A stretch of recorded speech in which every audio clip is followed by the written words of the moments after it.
One of the most valuable things you can buy in this lifetime is one of these. This is a journal. I go through about 5 of these a year. I journal when I'm happy, when I'm stressed, when I'm feeling excitement or love or anxiety or loneliness. Any strong emotion ends up here. The other day, I posted on my story that I finished my last journal.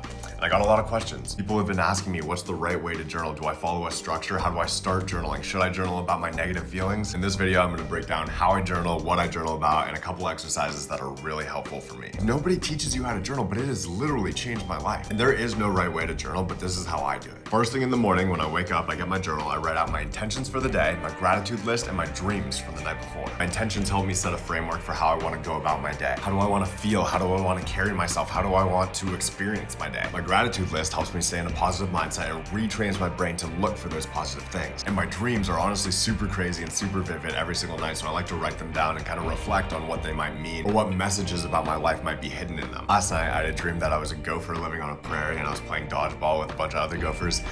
I don't know if there's any deeper meaning to that, but it was fun. Now, other times when I have experiences or something happens to me, whether it be good or bad, I like to write it down, but I'm very intentional about how I write them. With the negative situations, if I'm feeling really mad, angry, upset, sad, lonely, whatever it is, I get it all out on paper. I write about how lonely I feel, how stressed I feel, how sad I feel, how angry I am, how much I wish something went differently. I use this like an emotional dump, like a therapist. And the goal isn't to figure everything out, but I've noticed that every single time I do this, I naturally start seeing things from a third-party perspective. This happened, this is how I felt, this is how I reacted. And once you get it on paper, it's so much easier to ask yourself, is this how I want to respond next time? That's where the growth really happens, because you develop awareness. As we all know, awareness is the first part to making real change. Now, when good things happen in my life, I write about them in great detail from a place of gratitude. I try to relive the experience, relive the feelings, and express my appreciation for what happened. Because the more you practice gratitude, the more your brain starts to pick up on all the good things that are happening around you. And there are so many ways that I journal and so many places I like to journal. This video could go on forever. For me, this isn't just about recording my life, it's understanding myself deeper. It's how I catch the patterns that are holding me back, and it's how I become clear on the person I want to become. If you've ever wanted to get into journaling but you don't know where to start, comment the word journal and I'll send you one of my favorite exercises.